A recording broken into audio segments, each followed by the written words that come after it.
사도행전 2장 46절 47절입니다. 날마다 마음을 같이하여 성전에 모이기를 힘쓰고 집에서 떡을 떼며 기쁨과 순전한 마음으로 음식을 먹고 하나님을 찬미하며 또 온 백성에게 칭송을 받으니 주께서 구원받는 사람을 날마다 더하게 하시니라.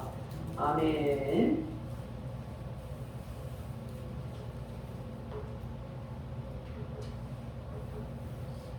혹시 롤 모델이라는 말을 들어보신 적이 있습니까? 롤 모델이란 쉽게 말하면 닮고 싶은 사람을 가리킵니다. 자기가 해야 할 일이나 맡겨진 일에서 본받을 만하거나 모범이 되는 대상, 닮고 싶은 사람을 롤 모델이라고 하는데요. 인생의 목표를 성취한 사람, 또 소위 성공한 사람이라고 하는 그런 분들을 보면 대개는 이 롤 모델이 있었다는 것입니다. 금메달 리스트인 이 올림픽 금메달 리스트인 체조 종목에서 아주 오랜만에 9년 만에 금메달을 딴 선수가 있습니다. 신재환이라는 선수가 그 앞전에 금메달을 땄던 양학선 선수를 롤 모델로 삼았답니다. 그래서 어느 정도 그 사람을 본받기를 원했는가 하면요, 아침에부터 저녁 잠잘 때까지 모든 행동을 다 따라했다고 합니다. 운동 계획이라든지 운동 방법이라든지 잠자는 시간까지 똑같이 따라했답니다. 심지어 경기를 앞두고 기술을 하기 전에 침 뱉는 습관까지 따라해 보았다는 것입니다. 그렇게 노력한 결과 결국 9년 만에 이 체조 종목에서 금메달을 따게 되었다는 거죠. 앞으로 내가 하고 싶은 일, 이루고 싶은 분야가 있는데 무엇부터 해야 할지 모르겠다면 그 분야의 대가가 된 사람을 롤 모델로 설정해서 따라하는 것이 필요하다는 것입니다. 교회도 마찬가지입니다. 롤 모델이 있어야 합니다. 세상에 수많은 교회가 있지만 그 모든 교회에 롤 모델이 되는 교회가 있습니다. 오늘 본문에서 읽었던 이 교회입니다. 초대 예루살렘 교회입니다.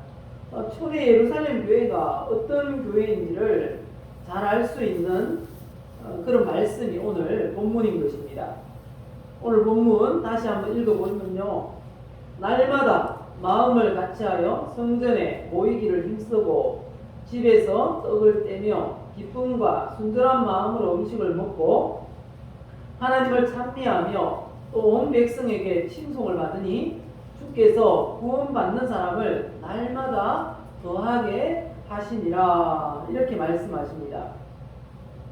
이 말씀을 붙들고 2022년 이 새해를 살자는 의미에서 표현을 이렇게 정했습니다. 한번 같이 해보실까요? 모이면 예배하고 흩어지면 전도하는 교회. 나눠드린 그 달력에 보면 그 표가 기록이 되어 있습니다. 한 해 우리 2022년 신월교회 표가 무엇이라고요?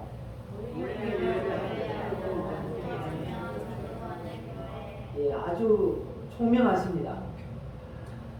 모이면 예배하고 흩어지면 전도하는 그런 신월교회를 이룰 수 있도록 이 표를 붙잡고 이 말씀을 붙잡고 힘차게 달려가는 우리 모두가 되시기 바랍니다.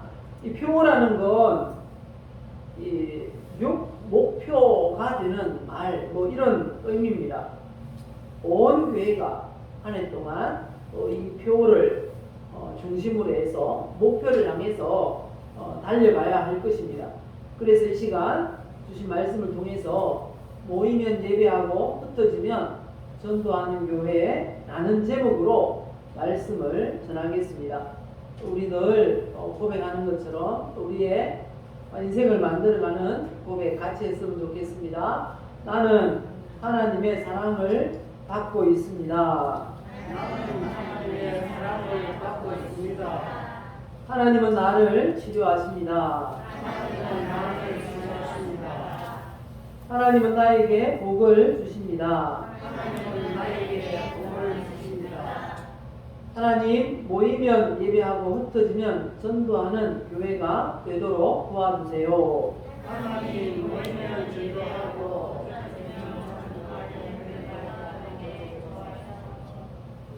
예, 우리가 선포한 대로 그대로 우리의 한 해가 사라질 수 있기를 예수님의 이름으로 축복합니다.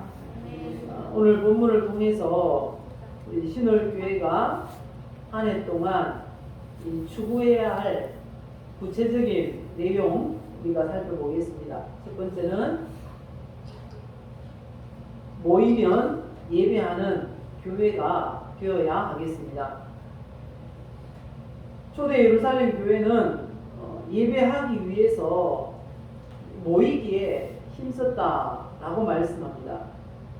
우리 신월교회도 초대 예루살렘 교회처럼 예배하기 위해서 모이기에 힘쓰는 교회가 될 수 있기를 예수님의 이름으로 축복합니다. 우리 교회가 모여서 어떻게 예배를 드려야 할까요? 아벨이 예배에 있어서는 모델이 됩니다. 아벨처럼 예배하는 그런 교회가 되어야 하겠습니다. 성경에 소개하는 예배자의 모델 아벨이 어떻게 예배를 드렸는지 살펴보겠습니다. 히브리서 11장 4절 보면요, 아벨의 예배에 대해서 이 한 구절을 통해서 아주 잘 말씀하고 있습니다. 읽어보실까요? 믿음으로 아벨은 가인보다 더 나은 제사를 하나님께 드림으로 의로운 자라 하시는 증거를 얻었으니 하나님이 그 예물에 대하여 증언하시니라. 이 말씀의 배경이 되는 본문은 창세기 4장입니다. 그 창세기 4장을 보면요, 아담 하와가 이 결혼을 해서 자녀를 낳게 됩니다. 첫째 아들이 가인이고 둘째 아들이 아벨입니다. 가인은 농사하는 자였고 아벨은 양을 치는 그런 사람이었습니다. 이들이 나중에 장성을 해서 이제 하나님 앞에 제사를 드리게 되었습니다. 가인은 이 땅의 소산으로 여호와께 이 제물을 드렸습니다. 아벨도 양의 첫 새끼로 양의 첫 새끼와 그 기름으로 드렸습니다. 오늘 말씀을 보시면 그런데 놀라운 사실은 가인과 그가 드린 제물은 하나님이 받지 않았습니다. 그런데 아벨이 드린 그 제물은 하나님이 받으셨습니다. 이 가인과 아벨의 제사를 통해서 우리가 알 수 있는 건 모든 예배가 다 하나님께 올려지지 않을 수 있다는 것입니다. 무조건 우리가 예배를 드린다고 다 하나님이 받으시는 게 아니구나 라는 걸 알 수 있습니다. 그리고 또 하나님은 합당한 예배자가 드리는 그 예배를 받으신다 라는 것입니다. 하나님이 아벨과 그의 제물은 받으셨고 가인과 그의 제물은 받지 않으신 이유가 뭘까요? 그 이유는요, 이 아벨이 더 나은 제사를 드렸기 때문이라고 하십니다. 가인과 아벨 두 사람이 다 제사를 드렸다고 하시는데요, 가인은 땅의 소산을 드렸습니다. 이 땅의 소산이란 땅의 열매들 중에서 일부분이라는 의미입니다. 가인이 이 농사를 짓는 농부였습니다. 그는 자신이 농사를 지어 얻은 열매 중에 일부를 하나님께 드렸습니다. 그 종류가 무엇인지, 양이 얼마나 많은지, 좋은 곡식인지 나쁜 곡식인지 알 수가 없습니다. 그런데 반면에 아벨은 양의 첫 새끼와 그 기름으로 제사를 드렸다라고 하십니다.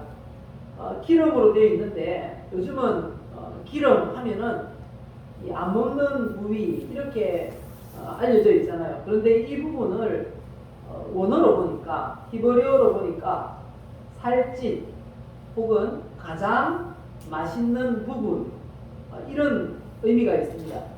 하나님께 가장 좋은 부분을, 하나님께 가장 좋은 양의 새끼들을 드렸다는 거죠. 하나님 앞에 드릴 때 구별해서 드렸다는 것입니다. 좋은 것을 구별해서 하나님 앞에 드렸다. 그래서 성경은 이 두 사람의 제사 중에서 아벨의 제사를 더 나은 제사, 이렇게 표현하고 있다는 것입니다. 이 더 나은 제사, 이 말은 양에 있어서 더 크고 더 많고 질에 있어서 더 상위에 우수한 그런 희생제물을 의미한다는 것입니다. 하나님은 더 나은 제사를 원하신다는 것을 알 수 있습니다. 솔로몬이 제사를 드렸는데 하나님이 그렇게 기뻐하셨어요. 솔로몬이 어떤 제사를 드렸습니까? 열왕기상 3장 3절 이하에 보면요, 1,000번제를 드렸다 말씀하십니다. 1,000번제란 1,000마리의 번제물을 하나님 앞에 드렸다는 것입니다. 왕이라고 해서 그렇게 많은 제물을 드릴 수가 있는 게 아닙니다. 문제는 마음이죠. 마음이 있어야 드릴 수 있는 것입니다. 아벨이나 이 솔로몬이 드린 제사는 더 나은 제사였습니다. 어떻게 더 나은 제사를 이들이 드릴 수 있었을까요? 그건 믿음 때문이었다는 겁니다. 믿음. 히브리서 11장 4절에 말씀하시죠. 믿음으로 아벨은 가인보다 더 나은 제사를 하나님께 드렸다 말씀하시는데, 도대체 그 믿음이 어떤 믿음입니까? 히브리서 11장 6절에 말씀합니다. 믿음이 없이는 하나님을 기쁘시게 하지 못하나니 하나님께 나아가는 자는 반드시 그가 계신 것과, 우리가 믿어야 됩니다. 뭘 믿어야 됩니까? 하나님이 계신 것. 그리고 또 한 가지, 그가 자기를 찾는 자들에게 상 주시는 이심을 믿어야 할지니라 말씀합니다. 하나님이 계신 걸 믿어야 되고, 또 하나님이 하나님 자신을 찾는 자들에게 상 주시는 이심, 그것을 믿어야 한다 말씀합니다. 그 믿음이 하나님을 기쁘시게 하는 믿음이라고 합니다. 우리가 이런 믿음을 가지고 예배를 드려야 된다는 거죠. 아벨처럼 하나님께 예배한다는 건, 아벨은 하나님 앞에 최선을 다해서 예배드리면 하나님이 상을 주실 것이다 라는 믿음이 있었다는 거죠. 우리에게도 이런 믿음이 있어야 한다는 것입니다. 하나님 앞에 더 나은 예배를 드리면 하나님이 우리에게 더 나은 보상을 해주실 거야 라는 믿음을 가지고 예배 드려야 한다는 사실입니다. 작년보다 올해가 더 나은 예배를 드릴 수 있는 우리 모두가 되시기를 예수님의 이름으로 축복합니다. 그래서 작년에 받았던 그 은혜와 복보다 더 큰 하나님의 은혜와 보상을 받아 누릴 수 있기를 예수님의 이름으로 축복합니다. 그리고 하나님은 모든 사람의 예배를 다 받지는 않으신다 말씀하셨죠. 그럼 어떤 예배를 받으십니까? 예배자로서 합당한 신앙 인격을 소유해야 한다 말씀하십니다. 가인의 제사를 하나님께서 받지 않으신 이유를, 가인이 예배자로서 합당하지 못한 그런 신앙 인격을 가지고 있었기 때문이라는 것입니다. 하나님께서 가인에게 하신 말씀도 그리고 가인의 행동들을 보면 가인이 어떤 인물인지를 알 수가 있습니다. 창세기 4장에 보면 이 가인과 하나님의 대화가 나옵니다. 하나님께서 가인의 재물과 가인을 받지 않으신 것을 가인이 알았을 때 인상이 아주 무서워졌습니다. 안색이 변했습니다. 새파랗게 질렸다는 것입니다. 사람이 너무 막 화가 나면 얼굴에 변화가 일어납니다. 어떤 변화가 일어나는가 하면요, 얼굴이 창백해진다고 하죠. 그건 아주 극도로 이 분노했을 때 이 뇌에서 호르몬이 분비해가지고 혈액순환이 안 된다는 것입니다. 그래서 피기가 싹 빠지는 거예요. 그런 모습입니다. 이 가인이 아주 얼굴이 창백하게 되었어요. 혈기가, 이 피기가 다 사라졌어요. 그 하나님께서 그 모습을 보시고 가인에게 말씀하셨어요. 네가 분하여 하면 어찌 됨이며 안색이 변하면 어찌 됨이냐. 네가 선을 행하면 어찌 낯을 들지 못하겠느냐. 선을 행하지 아니하면 죄가 문에 엎드려 있느니라. 죄가 너를 원하나 너는 죄를 다스릴지니라. 이렇게 하나님께서 말씀하셨습니다. 그 말을 듣고 가인이 아벨에게 하나님이 극하시더라, 하나님 그렇게 말씀하시더라 라고 아벨에게 말하고는 들에서 둘만 있을 때에 아벨을 돌로 쳐서 죽였습니다. 가인은 이 성격이 이해가 안 되는, 정말 어쩌면 분노 조절 장애가 있는 것처럼 보입니다. 그리고 평소에도 선을 행하지 않았습니다. 그리고 타인이 잘 되는 것은 결코 볼 수 없는 굉장히 이기적인 그런 성격임을 알 수 있습니다. 사도 요한의 기록을 보면 가인의 인격이 어떠한지를 한 구절을 통해서 잘 보여주고 있는데요. 요한일서 3장 12절입니다. 가인같이 하지 말라. 그는 악한 자에게 속하여 그 아우를 죽였으니 어떤 이유로 죽였느냐. 자기의 행위는 악하고 그의 아우의 행위는 의로움이라. 이렇게 말씀하십니다.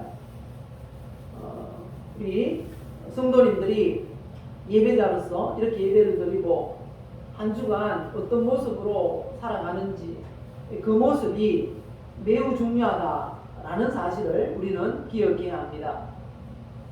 어쩌면 우리가 예수 믿는다고 하면서 세상 사람들보다 더 못한 그런 삶을 산다면 하나님은 분명히 그가 드리는 이 제사를 받지 않으실 수도 있다라는 사실을 우리는 기억해야 합니다. 그래서 예배 드리고 나서는 반드시 말씀대로 살기 위해서 애를 써야 되고, 한 주간 살아가면서 정말 욕먹지 않도록, 교회가 욕먹지 않고 또 우리 개인이 욕먹지 않는 하나님의 이 영광을 가리는 일이 없도록 살려고 애를 써야 한다는 것입니다. 우리 모습이 그런 모습이 될 수 있기를 바랍니다. 그리고 또 중요한 사실은 이 성도는 최선을 다해서 예배를 드려야 한다는 것입니다. 믿음이 있어야 되는데, 믿음으로 예배를 드려야 되는데 그 믿음이 어떤 믿음이라고 그랬습니까? 최선을 다해서 예배 드리면 하나님이 더 큰 보상을 주실 거야 라는 믿음이라는 거죠. 하나님이 계시다는 건 그냥 기본으로 깔고 있고, 그리고 그 하나님이 어떤 분인가 하면 최선을 다해서 예배 드리면 더 좋은 상을 주실 거야 라는 믿음이 있어야 한다고 히브리서 11장 6절에 말씀합니다. 하나님은 받지 않는 예배가 또 이런 예배가 있다고 합니다. 형식적인 예배. 그 형식적인 예배에 대해서 이사야 1장 12절에 이렇게 말씀합니다. 너희가 내 앞에 보이러 오니 이것을 누가 너희에게 요구하였느냐? 내 마당만 밟을 뿐이니라. 그냥 마당만 밟는 듯한 그런 형식적인 그런 예배는 하나님이 받지 않으신다 라고 말씀하고 있는 것입니다. 많은 성도들이 예배를 의무라고만 생각합니다. 사실은 맞는 말씀입니다. 예배는 의무이기도 합니다. 출애굽기 23장 17절에 보면 내 모든 남자는 매년 3번씩 주 여호와께 보일지니라. 예배에 대해서 명령을 하고 있습니다. 그리고 십계명에도 말씀하시죠. 안식일을 기억하여 거룩하게 지키라. 명령이라는 것입니다. 하나님의 명령이기 때문에 예배를 드리는 게 맞습니다. 그래서 우리가 마음이 기쁘나 슬프나 항상 예배에 나오는 게 맞습니다. 하지만 더 좋은 예배는 의무로만 여기는 것에서 그치는 게 아니고요. 이 예배가 성도의 특권이고 하나님의 복이라는 사실을 우리가 깨닫고 그렇게 예배하는 게 더 나은 예배라는 것입니다. 에베소서 3장 12절에 말씀하십니다. 우리가 그 안에서 그를 믿음으로 말미암아 담대함과 확신을 가지고 하나님께 나아감을 얻느니라. 하나님 앞에 나아가는데 담대하게 나갈 수 있답니다. 우리 성도들은 누가 감히 하나님 앞에 담대하게 나갈 수 있겠습니까? 성도만 그게 가능한 겁니다. 세상 사람들은 신을 굉장히 두려워합니다. 그래서 벽에다가 못도 하나 제대로 못 박잖아요. 혹시 이거 박으면 신이 노해서 형벌을 내리지는 않을까? 그런데 교회에 올 때 여러분들은 어떻게 오십니까? 담대하게 들어오잖아요. 문 확 열고 그냥 막 들어오잖아요. 하나님 앞에 그렇게 담대하게 나갈 수 있는 사람이 없어요. 이방신을 섬기는 사람들은 그들의 신전에 들어갈 때 어떻게 들어갈까요? 진짜 조심조심 들어가요. 신이 노할까 봐. 예수 믿는 사람은 하나님 앞에 나올 때 어떻습니까? 담대하게 나온다는 거죠. 그래서 주님 앞에 이렇게 나올 수 있는 것, 예배할 수 있는 건 특권이다 라는 것입니다. 하나님의 은혜고 하나님의 복이라는 것입니다. 바로 그 말씀을 지금 하고 있는 것입니다. 그래서 우리는 이 특권을 누리고 있는 것입니다. 예배 드린다는 것 자체가. 그런데 의무 더하기 하나님 앞에 특권이라는 생각을 가지고 형식적인 예배가 아니라 진짜 예배, 참된 예배를 드린다면 하나님은 그 사람을 눈여겨보시고 그에게 상 주신다는 것입니다. 다른 표현으로 성경이 이렇게 말씀합니다. 요한복음 4장 23절에 보시면요. 아버지께 참되게 예배하는 자들은 영과 진리로 예배할 때가 오나니 곧 이때라. 지금이 바로 그때입니다. 진짜 예배자가 드러났는데 진짜 하나님께 이 최선을 다해서 예배드리는 그 예배가 보여지는 때라는 것입니다. 요즘 예배 드리기가 얼마나 어려운지 모릅니다. 교회 가면 이 코로나 바이러스, 이 오미크론 이런 바이러스에 감염되지는 않을까 두려운 때입니다. 정부에서도 계속해서 뉴스를 흘려보냅니다. 백신 맞지 않으면 식당에도 못 가. 다 맞습니다. 이런 때에 예배 드리는 건 형식적인 예배가 아닌 줄 믿습니다. 우리가 드리는 예배를 하나님이 이런 예배를 찾고 계신다는 겁니다. 정말 죽을지 몰라도 예배 드리고자 하는 그 믿음을 하나님은 기뻐 받으시는 줄 믿습니다. 직장인들은 더 합니다. 대기업에 다니는 사람들은 너 교회 갔다 왔어? 이렇게 묻는다는 겁니다. 사실은 그게 불법이에요. 헌법에 분명히 종교의 자유가 있다고 했는데 이런 질병이 있다고 해서 너 교회 갔다 왔어? 묻는 자체가 불법이고 위법이라는 것입니다. 고소를 하면 이 형사 재판을 받게 되는 그런 범죄라는 거죠. 그럼에도 불구하고 그게 당연한 듯한 이런 시대를 우리가 살아가고 있다는 것입니다. 이런 때에도 예배드리는 우리의 믿음을 하나님이 기뻐 받으시는 줄 믿습니다. 지금 이렇게 예배하는 사람들을 우리 하나님이 찾고 계신다고 말씀하고 있는 것입니다. 왜 찾으시겠습니까? 왜 찾으시겠습니까? 상 주시려고. 믿으십니까? 참되게 예배하기 어려운 시대 우리가 살고 있습니다. 그런 시대를 만났습니다. 이런 시대에 아벨처럼 믿음으로 참되게 예배함으로 하나님의 눈에 뜨이시고 그리고 하나님의 상을 받아 누리는 우리 모두가 되시기를 예수님의 이름으로 축복합니다. 그리고 두 번째 표요 두 번째 흩어지면 전도하는 교회가 되어야 한다라는 것입니다. 오늘날의 모든 교회의 롤 모델이 되는 초대 예루살렘 교회가 바로 이런 교회였습니다. 모이면 예배하고 그런데 예배하기 위해서 모이기를 힘썼던 그런 교회라고 말씀하고 있고요. 또 뿐만 아니라 흩어져서는 전도하는 교회였다라고 말씀하고 있는 것입니다. 사도행전 2장 47절을 보면 말씀합니다. 하나님을 찬미하며 예배라는 거죠. 그리고 또 온 백성에게 칭송을 받으니 성도들이 두루 다니면서 복음을 전하는 거예요. 복음을 전하러 가는데 빈손으로 안 가잖아요. 매주 이렇게 선물을 가지고 갑니다. 작은 선물이지만 그렇게 하니까 또 전도하면서 나쁜 일을 할 수 없잖아요. 그러니까 주변의 사람들이 예수 믿는 사람들을 칭찬하더라는 것입니다. 그렇게 계속했더니 교회가 부흥되더라. 하나님이 이 영혼들을 교회로 보내주시더라 말씀하고 있는 것입니다. 전도에서 영혼을 구원하는 건 하나님의 소원입니다. 믿으십니까? 우리가 소부 영신 예배 때도 이 구절을 살펴보았죠. 하나님의 소원 무엇입니까?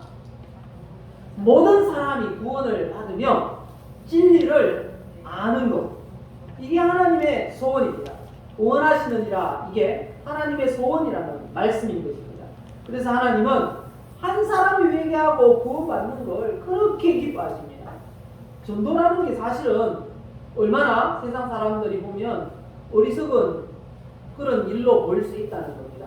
아유 저렇게 해서 교회 가나 이렇게 어리석게 본다는 거예요. 그런데 전도는 하면 이 영생을 얻을 사람들이 오고 하지 않으면 안 온다는 것입니다. 이 전도라는 건 진짜 묘한 거예요. 그래서 이 전도를 통해서 영혼 구원하는 걸 하나님은 그렇게 기뻐하신답니다. 보실까요? 하나님의 지혜에 있어서는 이 세상이 자기 지혜로 하나님을 알지 못함으로 가만히 놔두면 세상 사람들은 하나님 몰라요. 그래서 전도에 미련한 것으로 믿는 자들을 구원하시기를 기뻐하셨구나. 전도를 통해서 영혼 구원하는 걸 하나님 기뻐하신다고 말씀하고 있는 것입니다. 하나님은 그 사람이 설령 악인이라 할지라도 그런 분들이 있잖아요. 주변에 보면 저 사람은 절대로 교회 와서 구원받으면 안 될 사람이야. 아주 나쁜 사람이야. 그렇게 생각하는 분이 있을지 몰라도 하나님은 그 사람조차도 지옥 가는 걸 원하지 않는다고 성경이 말씀합니다. 에스겔 33장 11절에 같이 읽어보실까요? 너는 그들에게 말하라. 주 여호와의 말씀이니라. 나의 삶을 두고 맹세하노니 나는 악인이 죽는 것을 기뻐하지 아니하고 악인이 그의 길에서 돌이켜 떠나 사는 것을 기뻐하노라. 우리 하나님은 악인이라도 회개하고 구원받고 하나님의 자녀가 되기를 기뻐하신다는 것입니다. 하나님은 모든 사람이 구원받는 것을 그냥 가만히 두고 보시지 않았습니다. 어떻게 하셨습니까? 독생자 예수님을 보내서 그것도 이 낮고 천한 그런 사람의 몸을 입으시고 이 땅에 보내셨어요. 요한복음 3장 16절에 분명히 말씀하시죠. 그렇게 해서 이 땅에 오신 예수님은 인류의 모든 죄를 다 짊어지시고 십자가에 달려 죽으셨습니다. 발가벗기시고 모든 부끄러운 수치를 다 드러내시고 그렇게 모든 아무것도 없는 최고로 가난한 모습으로 십자가를 지셨어요. 그렇게 하시면서 우리의 모든 질병과 수치와 가난과 저주와 이 죽음까지도 다 짊어지신 것입니다. 이처럼 예수님은 이처럼 영혼을 구원하는 게 예수님의 이 소망이었습니다. 목표였습니다. 우리 신월교회의 소망, 우리 신월교회의 목표도 바로 영혼 구원이 되어야 하는 줄 믿습니다. 그래서 명령하셨잖아요. 어떤 명령입니까? 같이 읽겠습니다. 너희는 온 천하에 다니며 만민에게 복음을 전파하라. 기억하시기 바랍니다. 이렇게 하니까 되더라는 겁니다. 되더라는 겁니다. 저희 고등학교 선배님이 되는 목사님이 그런 얘기를 하시더라고요. 간증을 하시더라고요. 그 교회에 부임할 때 교회가 본인이 그렇게 기도를 했대요. 본인은 낙도 선교를 하고 싶었답니다. 섬들을 돌아다니면서 복음을 전하고 싶었는데 그쪽에 길이 안 열렸어요. 그래서 하나님 가장 어려운 교회에 부임하고 싶습니다. 이렇게 했더니 김천에 있는 한 시골 교회로 그렇게 부임하게 되었답니다. 거기서 한 일이 뭔가 하면 예배를 마치고 나서 이 전도지를 가지고 전도용품을 가지고 전도하고 그렇게 집으로 가십시오. 이렇게 했다는 겁니다. 그랬더니 1년 동안 실천했는데 놀라운 그런 결실이 있게 되었다는 겁니다. 그래서 저희 교회도 그렇게 올해부터 하려고 생각을 합니다. 그래서 전도용 금방 있는데 까만 봉지까지 이 잠옷실에 놔뒀습니다. 꼭 들고 가시기 바랍니다. 한 5개 정도 이렇게 들고 가서 가면서 이렇게 전하시기 바랍니다. 교회 주변 또 혹은 여러분이 살고 있는 그곳에 매주 그렇게 해보십시오. 씨를 뿌리는 만큼 결실하는 줄 믿습니다. 많이 뿌리면 많이 결실할 것입니다. 우리가 복음이라는 좋은 씨앗을 하나님 주셨는데 반드시 결실하게 하실 것입니다. 왜요? 능력 주신대요. 능력까지. 복음을 전하면 능력을 주신답니다. 어떤 능력입니까? 믿는 사람은 구원을 얻을 것이고 믿지 않는 사람은 정죄를 받을 것입니다. 그런데 이 믿고 전도하는 사람은 이런 능력을 주신답니다. 권능을 주신답니다. 어떤 권능입니까? 17절 이하에 말씀합니다. 믿는 자들에게는 이런 표적이 따르리니 그들이 내 이름으로 귀신을 쫓아내며 새 방언을 말하며 뱀을 집어 올리며 무슨 독을 마실지라도 해를 받지 아니하며 병든 사람에게 손을 얹음저 나으리라. 믿으십니까? 우리 모두에게는 이런 권능이 있습니다. 그런데 이 권능을 누가 사용할 수 있습니까? 전도하는 사람. 전도하는 사람. 그렇게 전하다 보면 하나님이 이런 사람을 만나게 하신다는 겁니다. 영생을 주시기로 작정된 사람. 영생을 주시기로 작정된 사람이 있습니다. 오늘 말씀 꼭 기억하시기 바랍니다. 우리 신월교회 표가 뭐라고요? 모이면 예배하고 흩어지면 전도하는 교회. 한 번 더 합시다. 모이면 예배하고 흩어지면 전도하는 교회.